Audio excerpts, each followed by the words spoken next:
پکڑیں گے مولانا پھر مسئلہ ہوگا. چھوڑ دیں, چھوڑ دو.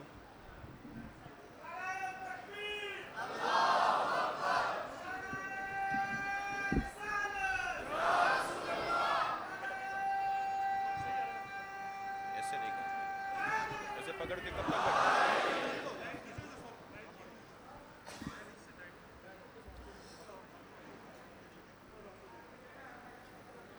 فاتحہ.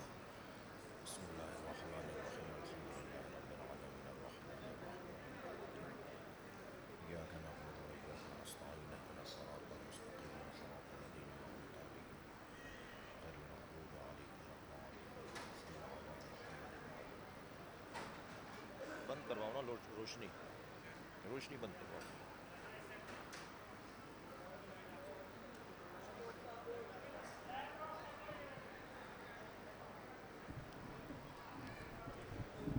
اب رکھ دو اینٹ, رکھ دو اینٹ, رکھ دو. اعوذ باللہ من الشیطان الرجیم. بسم اللہ الرحمن الرحیم. الحمد للہ الذی لا یبلغ مدحتہ القائلون ولا یحصی نعماءہ العادون ولا یعدی حقہ المجتہدون. الذي ليس لصفته حد محدود ولا نعت موجود ولا وقت معدود ولا أجل ممدود. فطر الخلائق بقدرته ونشر الرياح برحمته. الصلاة والسلام على الرسول المسدد المصطفى العمجد المحمود الأحمد سیدنا و مولانا و مولا الکونین جد الحسن والحسین معانی ابو القاسم محمد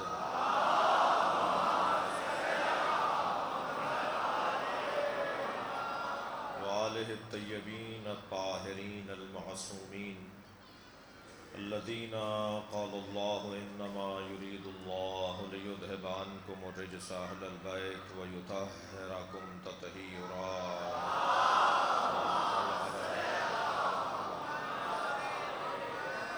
ولعنة الله على أعدائهم أجمعين من يوم عداوتهم إلى قيام يوم الدين.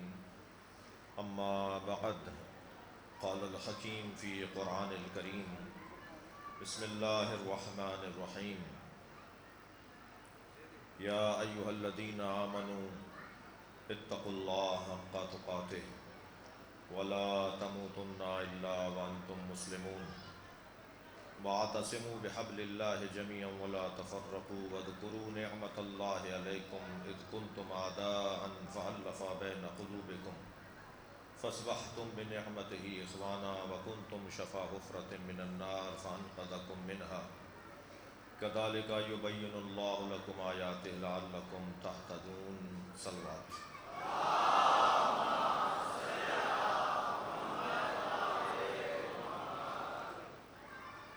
سورہ مبارکہ آل عمران کی 2 آیتیں میں نے پڑھی ہیں, اور ارادہ یہ ہے کہ 3 دن آپ کی خدمت میں حاضری رہے اور اس آیہ کریمہ پہ غور کرنے کی کوشش کی جائے. مجلس بابرکت ہے اور اس کی ایک خاصیت یہ بھی ہے کہ اس میں اہل سنت اور حتیٰ ہندو اور سکھ برادری بھی بیٹھی ہوئی ہے. یہ کس نے کہہ دیا کہ ہماری ہے کربلا؟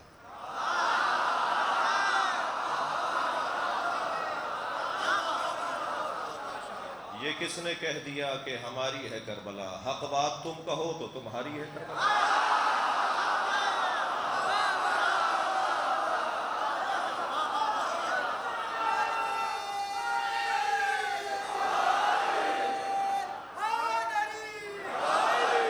درے حسین پہ ملتے ہیں ہر مزاج کے لوگ. امام حسین کی عزاداری شیعوں کی ملکیت نہیں ہے. شیعہ امام حسین کی عزاداری کے مالک نہیں ہیں, نوکر ہیں. شیعہ امام حسین کی عزاداری کے نوکر ہیں اور نوکروں کو اپنی اوقات میں رہنا چاہیے.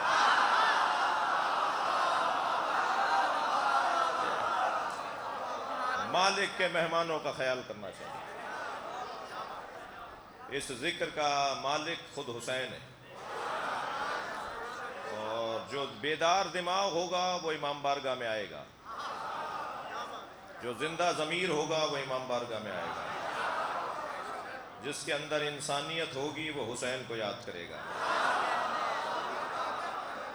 لہذا کسی کو حق نہیں ہے کہ وہ یہ پوچھے دروازے پر کہ تم سنی ہو یا شیعہ. میں اس سے والا تر بات کر رہا ہوں، کسی کو حق نہیں ہے کہ کوئی یہ پوچھے تم ہندو ہو، مسلم ہو، غیر مسلم ہو، عیسائی ہو، کون ہو. ہم مسجد میں مجلس نہیں کر رہے.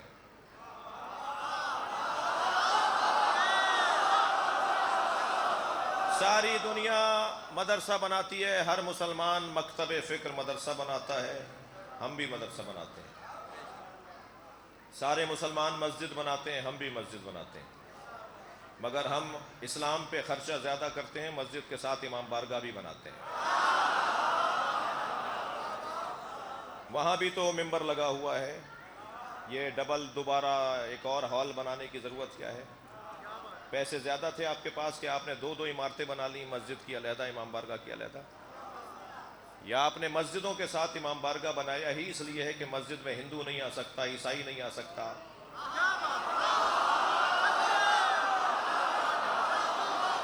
کل قیامت میں اگر ہندوؤں نے اللہ سے شکایت کر دی، یا اللہ میں اسلام سمجھنے گیا تھا، مسلمان مسجد میں نہیں آنے دیتا تھا، کوئی مسلمان جواب نہیں دے سکے گا، آپ جواب دے سکیں گے. ہم نے مسجد کے ساتھ امام بارگاہ بنایا ہی اس لیے تھا، یہ حسین کا خیمہ ہے، ہر آنے والے حر کے لیے کھلا رہنا چاہیے.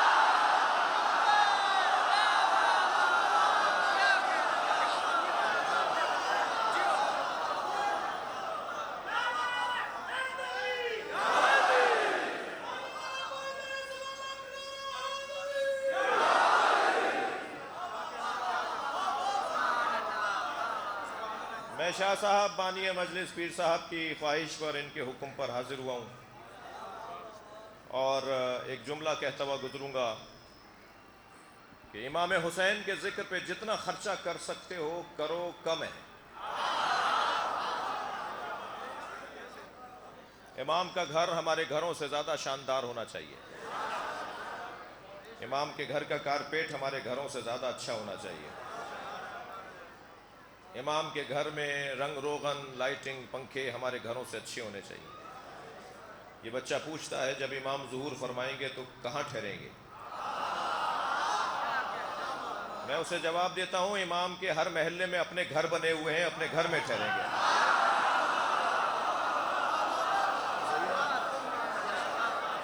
امام اپنے گھر میں ٹھہریں گے، یہ امام کا گھر ہے.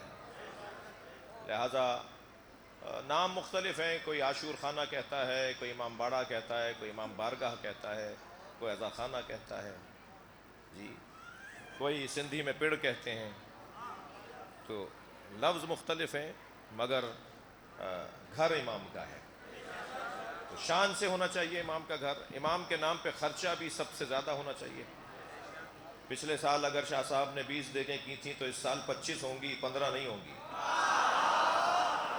یعنی کام بڑھے گا، کم نہیں ہوگا. اور جب ہم امام کے نام پہ خرچہ زیادہ کرتے ہیں تو بعض لوگوں کو ایسے موقع پر یتیم اور مسکین زیادہ یاد آتے ہیں،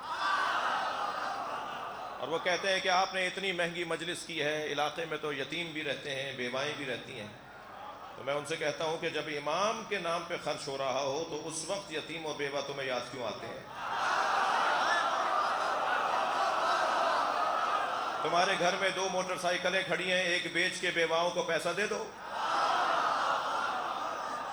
تم نے 2 فریج رکھے ہوئے ہیں، ایک بیچ کے یتیموں کا کام کرو. ہاں، وہ علی کا شیعہ ہی نہیں ہے جو یتیموں کا خیال نہ کرتا ہو، جو ناداروں کی طرف توجہ نہ کرتا ہو، وہ مولا کا چاہنے والا نہیں ہے. یہ ایک علیحدہ بات ہے. لیکن امام کے ذکر کے ساتھ، نیاز نظر کے ساتھ، مجلس کے ساتھ اس کو جوڑ دینا اور پھر اس کو کم کرنے کی بات کرنا، میں ان کو صرف ایک جملہ کہہ کے آگے بڑھ رہا ہوں. امام حسین کے ذکر کو، نظام حسینیت کو اتنا مضبوط بناؤ، اتنا خرچہ کرو کہ یہ مضبوط ہوتا چلا جائے، حسین یتیموں کو خود پال دیں گے۔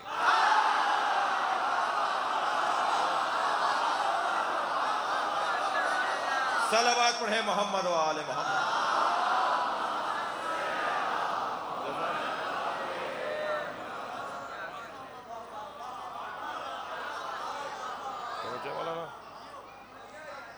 میں تمہیدی مجلس پڑھ رہا ہوں، مجلس کا بیان شاید کل سے شروع ہو، مگر تمہید آج ہی لے لیجئے۔ 3 لوگوں کو تو یا علی مدد کہنا ہی نہیں چاہیے۔ 3 طرح کے لوگوں کو نعرہ حیدری نہیں لگانا چاہیے۔ علی کا نام وہ نہ پکارے جس میں یہ 3 کمزوریاں ہیں۔ کنجوس کو علی علی نہیں کہنا چاہیے۔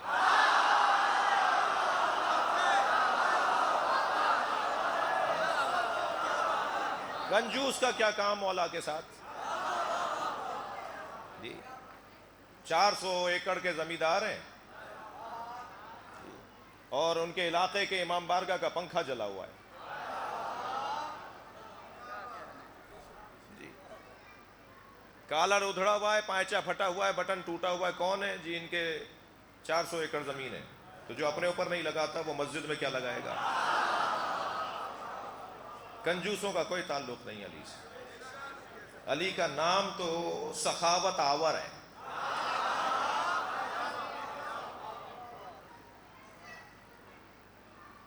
مرغی، کوا، کبوتر، مور، گھوڑا، گدھا، اونٹ، ان سب کی صفات کو ائمہ نے کہا ہے اس پہ غور کرو۔ جانوروں کی صفات پہ غور کرنے کا ائمہ نے فرمایا ہے، انہیں دیکھو کہ وہ کیسے رہتے ہیں، ان کا طریقہ کیا ہے۔ ان میں یہ جو جانور ہے مرغی، اس میں 2 کمزوریاں ہیں۔ ایک کمزوری اس میں یہ ہے کہ یہ کنجوس ہے۔ جی اسے کوئی دانہ مل جائے، کوئی چھیچڑا مل جائے، کوئی روٹی کا ٹکڑا مل جائے تو یہ اسے کونے میں لے جا کے، سب اس کے پیچھے پیچھے بھاگ رہی ہوں گی اسے چھیننے کے لیے، اور یہ کونے میں جا کے اکیلا کھانا چاہتی ہے۔ یہ دسترخوان بچھا کے نہیں کھاتی، یہ سب کو ساتھ لے کر نہیں کھاتی، یہ کنجوس ہے۔ یہ کونے میں جا کے اکیلے کھانا چاہتی ہے، کنجوس ہے۔ اور دوسری کمزوری اس کے اندر یہ ہے کہ یہ بزدل ہے۔ آپ اشارہ کریں ڈر جائے گی، آپ پتھر پھینکے بھاگے گی، لیکن جیسے ہی اس کے انڈوں سے بچے نکلتے ہیں اس کی دونوں عادتیں بدل جاتی ہیں۔ اب یہ بجا بجا کر پہلے بچوں کو کھلاتی ہے، دانا مل جائے نا تو آوازیں لگائے گی کہ کھا لو، آ کے کھا لو۔ یہ جو اب تک کنجوس تھی یہ 1 گھنٹے بعد ایک دم تبدیل کیسے ہو گئی؟ جی ڈرپوک تھی، آپ ایک اشارہ کرتے تھے بھاگ جاتی تھی، اس کی آواز بڑھا دو، ڈر جاتی تھی، گھبرا جاتی تھی، جیسے ہی بچے نکلے چیل سے لڑ جاتی ہے، کتے بلیوں سے لڑ جاتی ہے، انسان آگے بڑھے تو انسان پہ حملہ کرتی ہے، اسی انسان سے جس سے تھوڑی دیر پہلے ڈر رہی تھی اسی انسان سے تھوڑی دیر بعد لڑ رہی ہے۔ میرا سوال ہے محترم مجمع سے کہ اس جانور میں یہ 2 تبدیلیاں کیسے آ گئیں؟ یہ کنجوس تھی، سخی ہو گئی، یہ بزدل تھی، شجاع ہو گئی، تو آپ جواب دیں گے کہ کسی سے محبت ہو گئی ہے۔ اگر کسی سے محبت ہو جائے تو انسان کنجوس نہیں رہتا، اگر کسی سے محبت ہو جائے تو انسان بزدل نہیں رہتا۔ پھر مائیں یہ کہہ کر نہیں روکتی باہر نہیں جاؤ گولیاں چل رہی ہیں، مائیں کہتی ہیں علم کا مسئلہ ہے جا کے مر جاؤ۔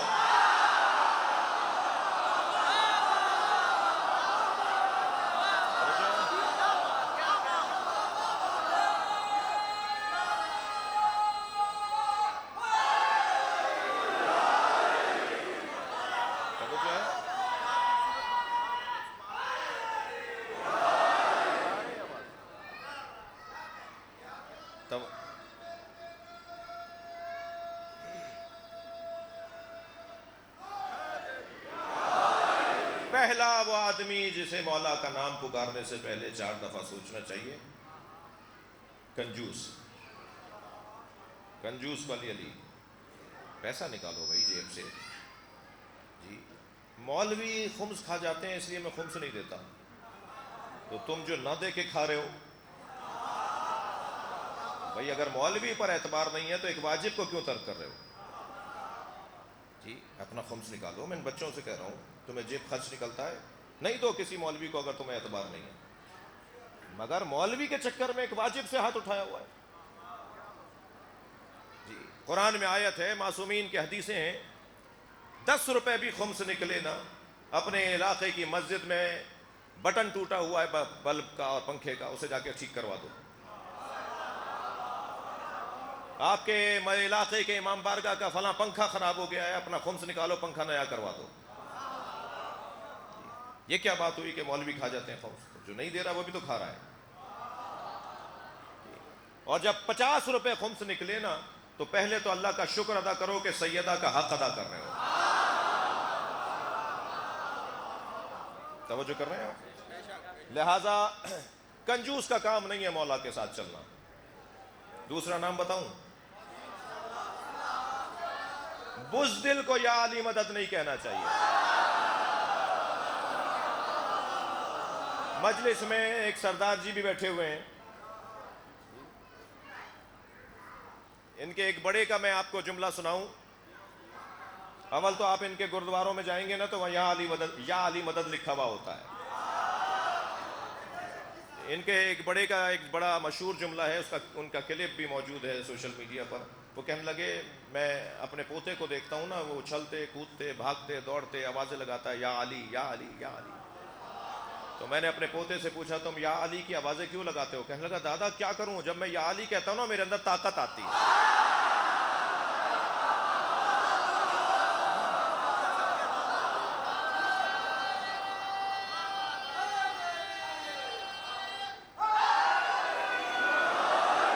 یہ مولا علی کا نام شجاعت آور ہے۔ ایک مرتبہ بدن کے اندر حرارت شروع ہو جاتی ہے، بدن کے اندر توانائی سی آنا شروع ہو جاتی ہے جی، لہذا بزدل کو مولا کا نام نہیں پکارنا چاہیے۔ آمادہ ہیں بات آگے بڑھے؟ تیسرا وہ فرد جسے مولا علی کا نام لینے سے پہلے اپنے آپ کو ٹھیک کرنا ہوگا، وہ ہے تنگ نظر، گھٹا ہوا دماغ، چھوٹی چھوٹی باتیں کرنے والا، بات بات میں لڑنے والا۔ یہ سنی ہے، یہ شیعہ ہے، یہ پھر شیعوں میں آ گئے تو پھر یہ کاظمی ہے، یہ نقوی ہے، سیدوں میں آ گئے، اور پھر ذاتیں ہیں، یہ بھٹی ہے، یہ چغتائی ہے۔ یہ امام بارگاہ کس کا ہے؟ یہ فلاں کا ہے۔ وہ امام بارگاہ کس کا ہے؟ وہ بہاجروں کا ہے۔ وہ کس کا ہے؟ وہ پنجابیوں کا۔ وہ کس کا ہے؟ وہ پختونوں کا ہے۔ وہ بلتیوں نے بنایا ہے۔ اللہ نے ہمیں قبیلوں میں بانٹا تھا تاکہ ہمارا تعارف ہو، ہم نے انہیں فضیلتیں بنا لیا۔ وہ مسجد کس کی ہے؟ وہ دیوبندیوں کی ہے۔ اور وہ دو گلی بات کس کی ہے؟ وہ بریلویوں کی ہے۔ اور وہ کس کی ہے؟ وہ شیعوں کی ہے۔ نہ مسجدوں میں اللہ مل رہا ہے، نہ امام بارگاہوں میں حسین۔ تنگ نظری، گھٹن، لڑائی جھگڑے۔ میں جہاں رہتا ہوں وہ امام بارگاہ ہے، اور مسجد، امام بارگاہ، مدرسہ، اسکول اور سیمینار ہال، پورا ایک ادارہ، لائبریری، پورا ایک مجتمع ہے وہ ایک۔ میں اپنے گھر سے نکل کے مسجد کے صحن سے گزرتا ہوا اپنی گاڑی کی طرف جا رہا تھا تو دو لڑکے آپس میں لڑ رہے تھے۔ تو ایک بدتمیزی کر رہا تھا اور دوسرا کہہ رہا تھا باہر آؤ، باہر چلو، بات کرتے ہیں۔ تو وہ جو کہہ رہا تھا نا باہر آؤ، باہر چلو، بات کرتے ہیں، میں نے اس سے کہا تم باہر جا کے کیا کرو گے؟ کہنے لگا مولانا یہ لڑنے کی جگہ نہیں ہے۔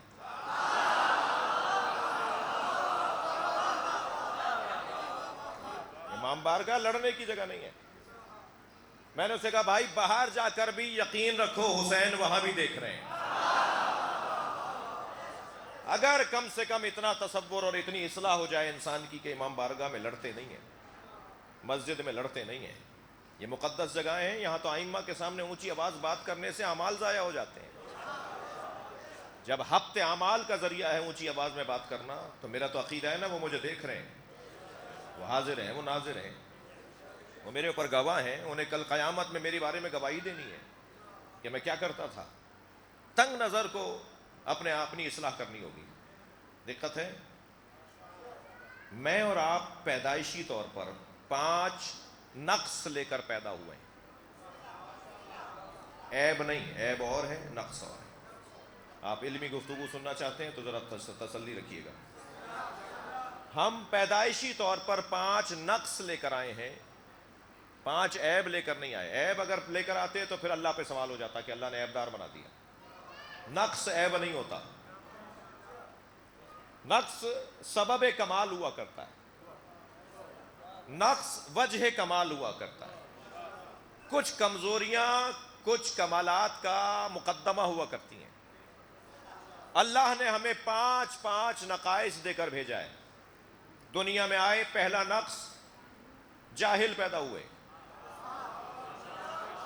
واللہ اخرجکم من بطون امہاتکم لا تعلمون شیئا. تمہیں ماں کے شکم سے اللہ نے اس حالت میں بھیجا ہے کہ تم شے کے بارے میں نہیں جانتے تھے. میں اور آپ شے کے بارے میں نہیں جانتے تھے، کچھ نہیں جانتے تھے. بھوک اور پیاس علم نہیں ہے، فطرت ہے. اگر بچہ جانتا ہے کہ مجھے پانی کہاں سے ملے گا، دودھ کہاں سے ملے گا، تو یہ جاننا علم نہیں ہے، یہ فطرت ہے. اور فطریات کے اندر آپ جائیں گے تو ہمارے بچوں سے زیادہ بطخ کے بچے اور بکری کے بچے زیادہ تیز ہیں. ہمارا بچہ تو 1 سال کے بعد پیر چلتا ہے، 1 سال کے بعد چلنا شروع ہوتا ہے، اور بکری کا بچہ 1 گھنٹے بعد دوڑنے لگتا ہے. تو اگر ہم اشرف المخلوقات ہیں تو ہمارا بچہ فوراً کیوں نہیں چلتا؟ ہم اشرف المخلوقات ہیں تو ہمارا بچہ فوراً کیوں نہیں بولتا؟ اللہ نے ہمیں ماں باپ کا محتاج بنایا تاکہ ان پر ذمہ داری عائد ہو کہ ہماری تربیت کریں. یہ فلسفہ ہے. ان تمام عادات اور اطوار کے اندر پروردگار عالم کا ایک نظام ہے. دقت چاہوں گا. ہم دنیا میں آئے، شے کے بارے میں نہیں جانتے تھے. پہلا نقص جہالت. دوسرا نقص، ہم دنیا میں آئے تو پیدائشی طور پر دنیا میں آئے تھے تو ڈرپوک پیدا ہوئے. آپ کسی بچے کے سرہانے ذرا اونچی آواز میں بول کے دکھائیے، روئے گا. کسی بچے کو گھور کے دیکھیے، روئے گا. اس کے سرہانے اگر کوئی پٹاخہ پھوٹ جائے تو یہ رونے لگتا ہے. کیا کمزور دل، بزدل، ڈرپوک پیدا ہوئے ہیں. بز فارسی میں کہتے ہیں بکری کو. قرآن محاور میں کہتے ہیں کار نداری بز بخر. کوئی کام نہیں ہے تو بکری پال لو. جی، بز یعنی چھوٹا دل والی جانور، بزدل. ہم پیدائشی طور پر ڈرپوک پیدا ہوئے ہیں. ہم پیدائشی طور پہ تیسرا نقص کنجوس پیدا ہوئے ہیں. جی، اپنے ہی بچے کو ٹافی دیجئے، ریپر کھول کے کھانے لگے تو کہیے مجھے دے دو، نہیں دے گا وہ آپ کو، اس لیے کہ وہ فطری طور پر کنجوس ہے. یہ اور بات ہے کہ بعض لوگ 70 سال کے ہو جانے کے بعد بھی واپس نہیں دیتے.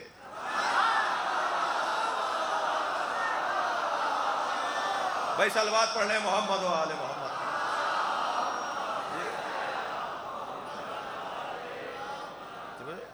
تو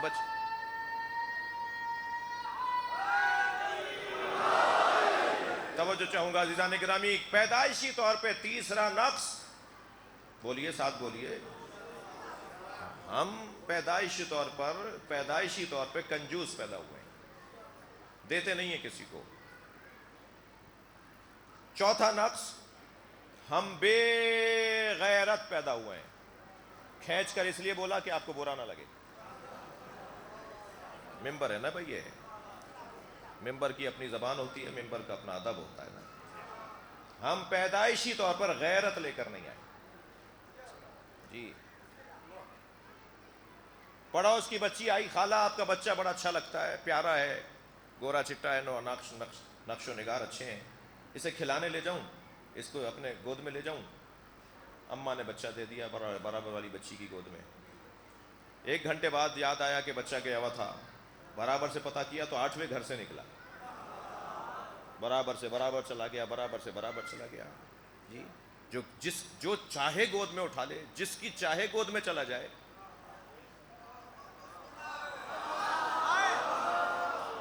ہر گود میں چلا جائے. اور پھر بڑے ہو کر وہ کہیں گے، جب یہ بڑا ہو جائے گا وہ کہیں گے ہم نے تو اسے گودوں میں کھلایا تھا. اب وہ جو گود میں لے گیا تھا اس کا کوئی حسب نسب، کوئی عطا پتہ نہیں ہے، مگر گود میں کھلایا تھا.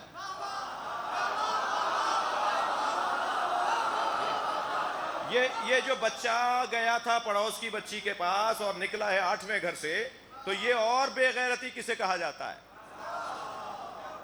بھائی جملہ کہہ رہا ہوں، اگر آپ ناراض نہ ہو، اگر فرد کسی اور کی گود میں جب چاہے جو چاہے اٹھا لے تو وہ تو بے غیرت، اور اگر پورا ملک کسی اور کی گود میں پل رہا ہو،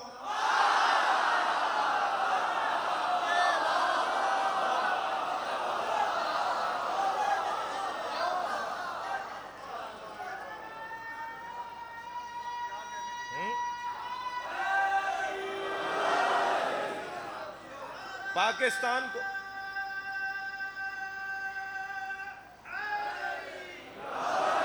ہمیں تو پتہ ہی نہیں ہے کہ پاکستان امریکہ کی کالونی ہے جی، کسی اور کے کہنے پہ چلتا ہے یہ ملک۔ اب کچھ بہتری آنا شروع ہوئی ہے، کچھ غیرت نظر آئی ہے، بس جب تک غیرت مندی نہیں ہوگی کسی اور کی گود میں پل رہے ہوں گے۔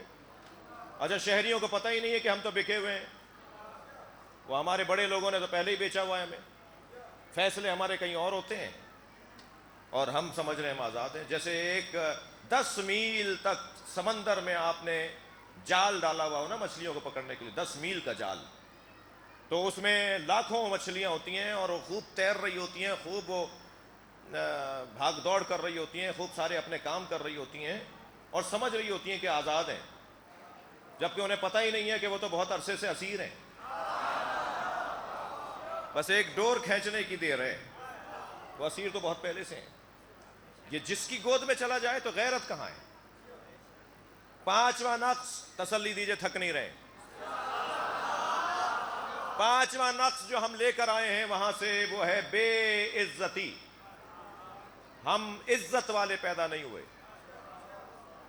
اماں نے جیسا ڈال دیا ایسے پڑے رہے، مکھیاں بھنکتی رہیں، نہ مکھی جھل سکتے تھے نہ خود سے کپڑے پہن سکتے تھے جی۔ عزت ایسی تھی ہماری کہ اس وقت میں ہم تھے مثال کے طور پہ 2 مہینے کے، اس وقت میں جو 10 سال کے لوگ تھے وہ بعد میں ہم سے کہتے ہیں یہ ہم سے بات کرے گا، ہم نے اس کا بچپن دیکھا ہے، یہ عزت ہے۔ تو ہم پیدائشی طور پر عزت لے کر نہیں آئے، میں نے بڑی دیر لگائی آپ کو ایک نتیجے تک لے جانے میں۔ ہم پیدائشی طور پہ کنجوس، پیدائشی طور پہ بزدل، توجہ ہے، پیدائشی طور پر ہم جاہل، پیدائشی طور پر ہم غیرت لے کر نہیں آئے، پیدائشی طور پر ہم عزت لے کر نہیں آئے، تبھی تو اس دروازے پر بٹھایا ہے کہ وہاں آ جاؤ جو پیدائشی طور پر یہ 5 کمال لے کر آئے۔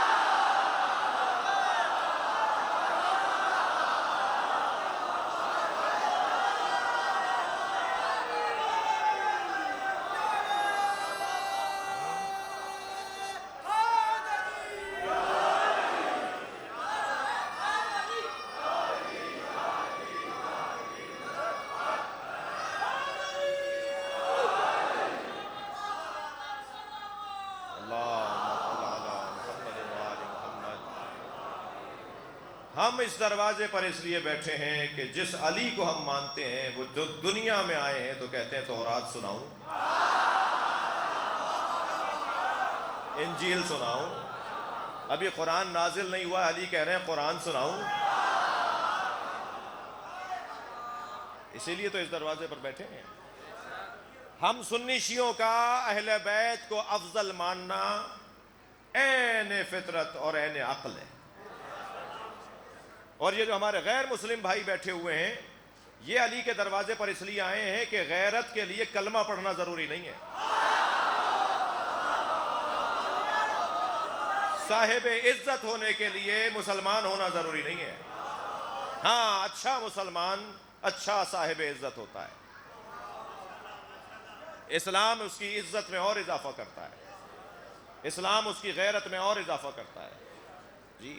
لیکن یہ تو کمالات نفسانیہ ہے نا، یہ تو کمالات نفسانیہ ہے۔ علم کیوں اس دروازے پر ہم آ رہے ہیں؟ ہم اس علی کو اپنا مولا مانتے ہیں جو پیدائشی طور پر دنیا میں آئے ہیں۔ علمنی رسول اللہ الف باب، مجھے رسول اللہ نے 1000 علوم عطا کیے اور میں نے ہر علم سے 1000 علم بنائے۔ علی نے 1000 علم سے 1000 علم بنائے، 1000 کو 1000 سے جمع نہیں کریں گے، ضرب دیں گے، یعنی 1000 کو 1000 سے ضرب دیں تو یہ لاکھوں علوم ہے جس کے حامل کو علی کہا جاتا ہے۔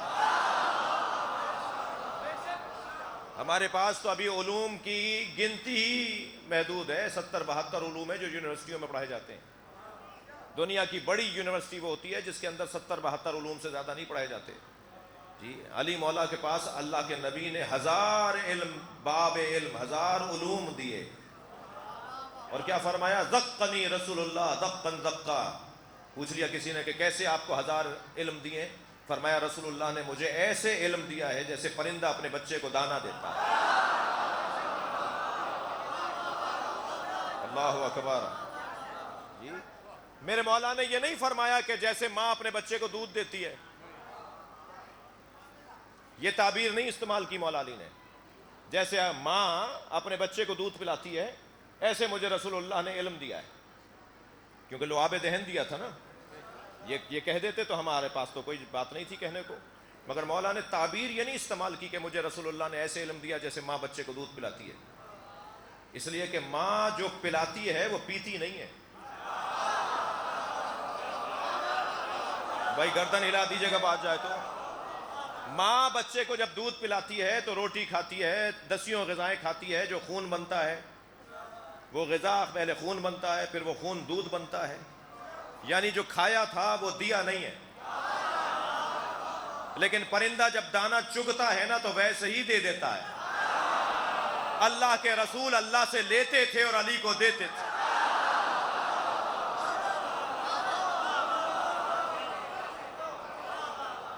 توجہ کر لیا آپ نے؟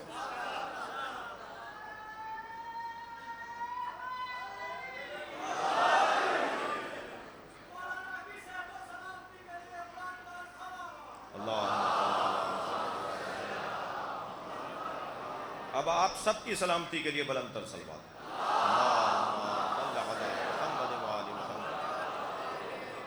میرا دل کر رہا ہے علم علی پہ کچھ دیر رکوں۔ سب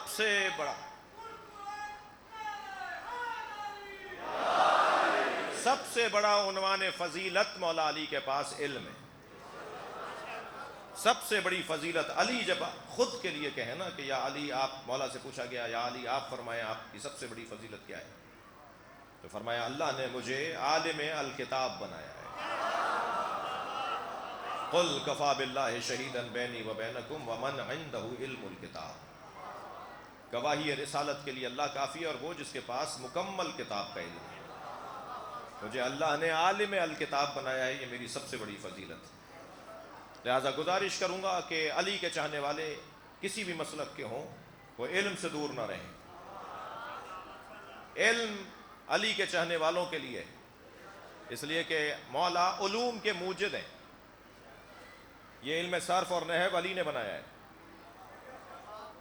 یہ علم منطق علی ہے، یہ فلسفہ علی نے سکھایا ہے، اعراب میرے مولا نے لگوایا قرآن کے اوپر۔ میرے مولا صادق فرماتے ہیں اگر میرے جد علی نے قرآن پہ اعراب نہ لگائے ہوتے تو پورا عالم اسلام غلط قرآن پڑھتا۔ علی نے بتایا کہ قرآن کیسے پڑھا جائے گا۔ علم کی 3 قسمیں ہیں، تھکے نہیں ہیں تو بڑھوں آگے۔ علم کی 3 قسمیں: علم الاشیاء، شے کا علم، یہ مائک شے ہے، یہ ممبر شے ہے، یہ جو آپ کے اطراف میں ہزاروں چیزیں نظر آئیں یہ سب اشیاء ہیں۔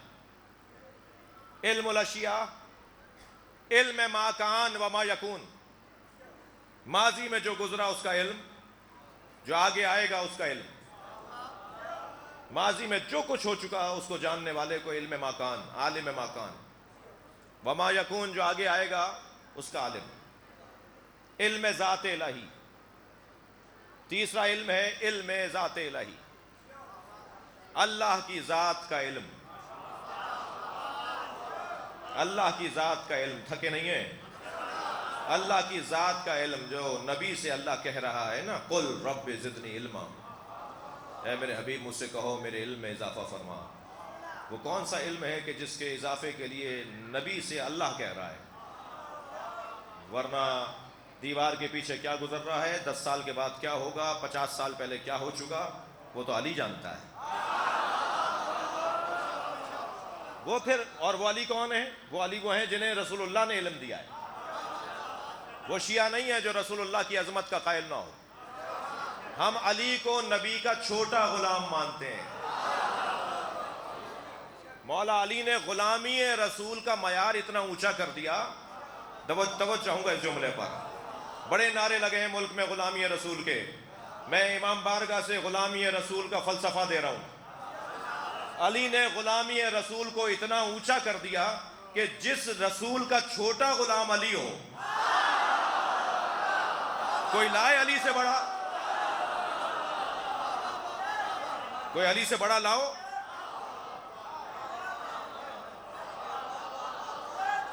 کوئی علی سے بڑا ہو تو بتاؤ کہ نبی کا بڑا غلام کون ہوتا ہے.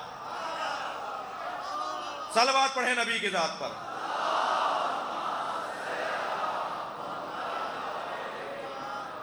علم الاشیاء, مولانا سبق سنا رہا ہوں. علم الاشیاء, علم ما کان و ما یکون, اور علم ذات الہیہ, اللہ کے بارے میں جاننا. یہ جو نبی سے کہا گیا نا کہ قل رب زدنی علما, مجھ سے کہو کہ مجھے اور علم چاہیے, مجھے اور علم چاہیے, یہ علم ذات الہی ہے.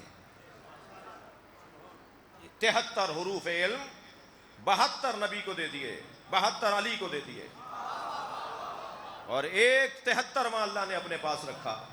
اور اپنے پاس رکھ کر اسے اچھا لگتا ہے کہ نبی جیسا بھی اللہ کا منگتا بن جائے. نبی بھی اللہ کے بارگاہ میں ہاتھ پھیلائیں.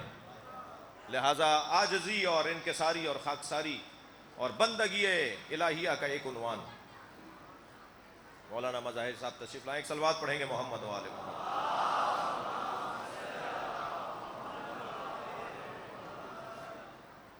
ایک صلوات ہدیہ کریں گے.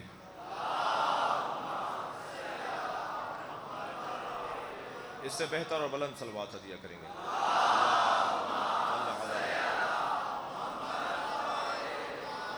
بھئی میں مجلس کو, اپنے بیان کو ایک منزل دینا چاہ رہا ہوں.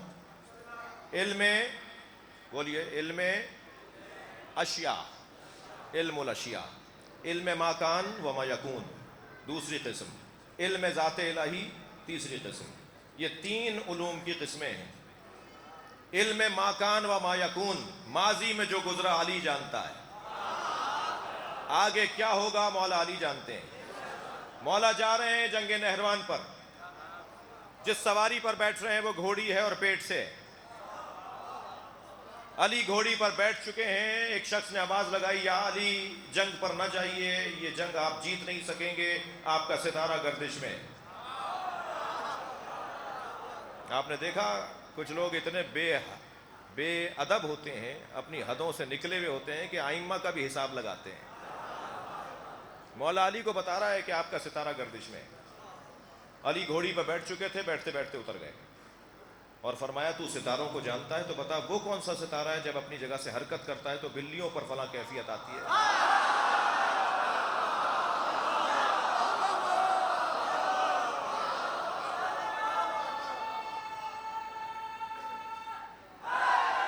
یا علی خاموش ہو گیا, اسے جواب ہی نہیں آتا تھا. حضرت نے فرمایا اچھا چل یہ بتا دے وہ کون سا ستارہ ہے جب اپنی جگہ سے حرکت کرتا ہے تو اونٹوں پر فلاں کیفیت آتی ہے.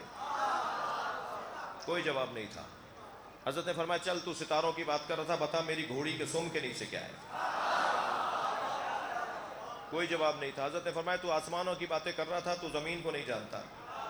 پھر حضرت نے اپنی گھوڑی کے شکم پہ ہاتھ رکھ کے فرمایا بتا اس میں نر ہے یا مادہ.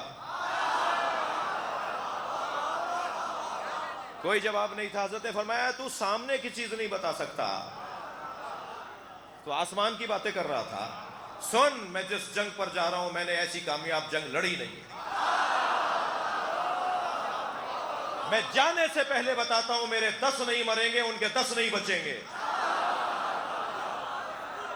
اور میں اپنے 10 شہیدوں کے نام بھی بتا سکتا ہوں, 9 شہیدوں کے, اور میں ان کے بھاگنے والوں کے نام بھی بتا سکتا ہوں. جو بچ کے بھاگیں گے میں ان کے نام بھی بتا سکتا ہوں. فرمایا تم مجھ سے کہہ رہا تھا کہ میں جنگ نہیں جیت سکوں گا, میں تجھے آج بتا دیتا ہوں کہ جنگ میں ہونا کیا ہے. اور مفتی جعفر حسین علی اللہ مقامہ نے شرح نہج البلاغہ میں مولا کے اس فرمان کی شرح لکھتے ہوئے کہا کہ 2 یمن بھاگے, 2 افریقہ بھاگے, دو عرب علاقوں میں بھاگے، مجھے لگتا ہے دو افغانستان بھی بھاگ کے آئے۔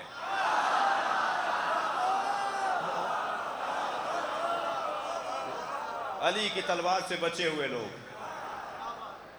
اور پھر چاہنے والوں نے جب کہا مولا کیا فتنہ ختم ہو گیا؟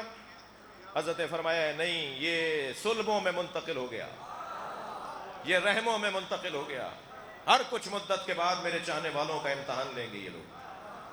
یہ فتنہ، خارجیت کا فتنہ ختم نہیں ہوا ہے۔ علم ما کان و ما یکون، آپ سننا چاہتے ہیں انشاءاللہ کل بات ہوگی، اور میرے بعد مجھ سے بہتر پڑھنے والے لوگ موجود ہیں، اور انشاءاللہ استفادہ ہوگا۔ میری مجبوری نہ ہوتی تو میں بھی بیٹھ کے سنتا۔ مصیبت یہی ہے جسے پتہ ہو کہ کربلا میں میرا حسین مارا جائے گا، وہ کربلا میں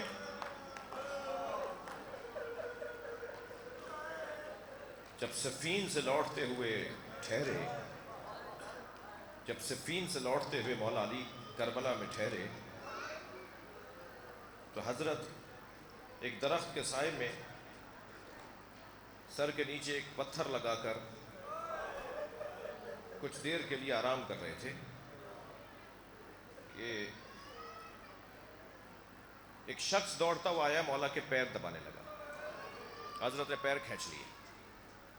حضرت نے فرمایا یہ درخت اچھی طرح دیکھ لے، کچھ مدت کے بعد میرا حسین یہاں آئے گا، وہ اپنے بچے کے لیے پانی مانگے گا، اور تم اس لشکر میں ہوگے جو حسین کو مارنے آئیں گے۔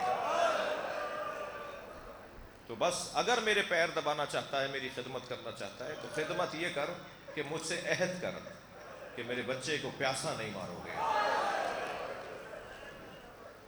جب کربلا کے میدان میں امام حسین نے پانی مانگا نا حضرت علی اصغر کے لیے، تو یزیدی سپاہیوں میں مولا کو یہ نظر آیا۔ مولا نے آواز دے کر کہا یہ درخت تمہیں یاد ہے؟ یہ درخت تمہیں یاد ہے؟ میرے بابا نے اس کے نیچے تم سے کچھ کہا تھا۔ یہ کمال کے لوگ، یہ کمال کے لوگ آخری وقت میں بھی حسین چاہتے ہیں کہ کوئی جہنم میں نہ جائے۔ توبہ کر لیں، معافی مانگ لیں، غلطی کا احساس کر لیں، ہدایت پا لیں۔ ایک یزیدی سپاہی کہتا ہے کہ میں نے دیکھا حسین نے 10 سپاہیوں کے گردن پہ تلوار رکھ کر ہٹائی اور اسے بھاگنے کا، فرار کا موقع دیا۔ اسے مارا نہیں، مار دیتے ایک لمحے میں مار دیتے گردن، مگر مارتے مارتے تلوار ہٹا دی۔ وہ کہتا ہے جب میں نے 10 سپاہیوں کو علی کی تلوار سے بچتے ہوئے، دوڑتے بھاگتے ہوئے دیکھا کہ وہ بچ گئے، تو کہتا ہے میں اپنے گھوڑے پہ سوار ہو کر حسین جہاں آ رہے تھے اس طرف سامنے آ گیا، اور دور سے میں نے آواز لگا کے کہا کہ میں دیکھ رہا ہوں آپ لوگوں کو مارتے نہیں ہیں، چھوڑ دیتے ہیں۔ تو وہیں سے آواز دے کر کہا جن کی نسلوں میں مومن آنے والے ہیں میں چھوڑ رہا ہوں۔ اللہ اکبر، کیا کمال ہے، کیا کمال ہے۔ میں نے ایک بات کی آپ سے کہ حسین مولا نے پانی مانگا، مگر پانی اپنے 6 مہینے کے بچے کے لیے مانگا۔ مجلس میں مائیں بھی بیٹھی ہیں، ننھے ننھے بچوں کے گھروں میں آپ کے ہاں بھی بچے ہیں۔ مجھ سے ایک صاحب کہنے لگے کہ ہمارے فلاں علاقے میں، فلاں خاندان والوں میں محرم میں، عشرے میں مچھلی نہیں کھائی جاتی۔ مولانا کوئی شرعی مسئلہ ہے؟ ہماری دادی بہت ناراض ہوتی ہیں اگر ہمارے گھر کی کوئی عورت مچھلی بنا لے، کہتی ہیں کہ ہمارے یہاں مچھلی نہیں کھائی جاتی محرم میں۔ تو میں مسئلہ بتاؤں دادی کو جا کے کہ مولانا نے کہا ہے کہ کوئی حرام نہیں ہے، کھا لیا کرو۔ میں نے کہا نہیں، میں تمہیں یہ نہیں کہوں گا، تمہاری دادی با معرفت ہے، تمہاری دادی معرفت والی خاتون ہے، اس لیے کہ حسین نے علی اصغر کے تڑپنے کو مچھلی کے تڑپنے سے تعبیر کیا۔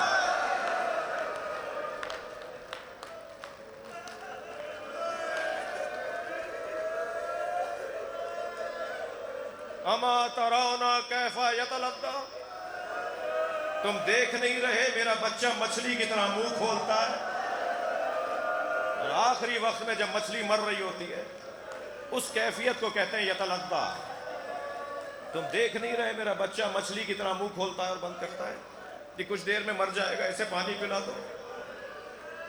جب میرے مولا کے پانی مانگنے پر تیر آیا، اب مجھے نہیں پتا تیر نے گلا چھیدا یا گلا کاٹا، اجر و کمال اللہ۔ جب آپ ہائے کر کے روتے ہیں نا، امام جعفر صادق دعا دیتے ہیں، یا اللہ یہ ہمارے عمر کو زندہ کر رہے ہیں۔ امام محمد باقر مصلی بچھا کے دعا کرتے ہیں، یا اللہ یہ ہماری مظلومیت کو عام کر رہے ہیں۔ بڑا مقام ہے بانی مجلس کا اور سامعین اور گریہ کرنے والوں کا۔ میرے مولا نے بچے کا لاشا اپنے ہاتھوں پہ اٹھایا، ابا کا دامن ڈال دیا، گرمی بڑی شدید تھی، اور لے کے چلے علی اصغر کا لاشا خیمے کی طرف۔ خیمے کا دروازہ نظر آیا تو نہ جانے کیا خیال آیا کہ الٹے پیر واپس ہونے لگے۔ حسین پیچھے ہٹنے لگے 7 قدم پیچھے گئے تو یاد آیا اور پھر آگے بڑھنے لگے۔ اب میں رونے والوں سے پوچھ رہا ہوں کہ کیا سوچ رہے تھے جو آگے جا رہے تھے؟ کیا سوچتے تھے جو پیچھے آ جاتے تھے؟ میں نے آیت اللہ فاطمیہ سے حرم حضرت معصومہ میں یہ جملے سنے۔ وہ کہتے ہیں کہ عجب نہیں آگے جاتے ہوئے سوچتے ہوں کہ ماں دیکھے گی تو مر جائے گی، اور پیچھے آتے ہوئے سوچتے ہوں کہ ماں نے پوچھا کہ بچہ کہاں رہ گیا تو میں ماں کو کیا جواب دوں گا؟ اجرکم اللہ، اجرکم اللہ۔ پھر خود ہی روتے ہوئے کہتے ہیں کہ نہیں، جب حسین آگے جاتے تھے تو علی اصغر کا دم نکل رہا ہوتا تھا، تو سوچتے تھے یہ بچہ ماں کو کیسے دکھاؤں گا۔ پیچھے ہٹتے تھے تو علی اصغر کا ایک مرتبہ سانس پھر آ جاتا تھا، پھر آگے بڑھتے تھے کہ ماں کی گود میں دے دوں۔ حسین کا عجیب حال تھا، ابھی حسین اس کیفیت میں تھے کہ پردہ ہٹا۔ میرے مولا نے سامنے سکینہ کو کھڑے دیکھا، بہن نے دیکھا کہ بھائی کے ہاتھ پیروں میں حرکت نہیں ہے، جو ابھی کچھ دیر پہلے تک تڑپ رہا تھا اس کے ہاتھ پیروں میں حرکت نہیں ہے، تو بی بی یہ سمجھی کہ بابا پانی پلا کر لائیں، تو وہیں سے آواز دے کر کہا بابا میں بھی پیاسی ہوں، مجھے بھی لے جائیے پانی پلانے۔ حسین کیا جواب دے کہ کیسا پانی پیا؟ سکینہ کی آواز بلند ہوئی تو خیمے میں رباب نے سنی، جناب رباب دوڑتی ہوئی خیمے کے دروازے پر آئی۔ حسین نے زوجہ کو آگے آتے ہوئے دیکھا تو پوچھا رباب میں کون ہوں؟ اپنی ہی زوجہ سے حسین سوال کر رہے ہیں میں کون ہوں؟ جناب رباب نے فرمایا آپ میرے امام ہیں، آپ مولا ہیں، آپ حجت خدا ہیں۔ جب رباب بی بی کا عقیدہ سن لیا تو ابا کا دامن ہٹا دیا۔ ایک ماں نے خون میں لت پت بچہ دیکھا اور بچے کے گلے کو دیکھ کر کہا یا بنیا امثلو کا ینہر، عرب تو اونٹنی کے بچے کو نہر نہیں کرتا، تجھ جیسے کو نہر کر دیا۔ بس عزادارو بہت رو لیے، ایک جملہ سن لیجئے۔ مجلس میں مائیں بھی بیٹھی ہیں اور دودھ پیتے بچوں کی مائیں بھی ہیں، اور آپ کے گھروں میں بھی دودھ پیتے بچے ہیں، ایسا ہی ہے؟ مجھے نہیں پتا کہ شام غریبہ میں پانی کہاں سے آیا، مگر لکھا ہے کہ شام غریبہ کے بعد پانی آیا، کھانا آیا۔ جناب زینب نے پہلے بچوں کو پانی پلایا، سکینہ کو دیا تو بی بی نے کہا پھوپھی اماں پہلے آپ پئیں، فرمایا پہلے بچے پئیں گے پھر بڑے پئیں گے۔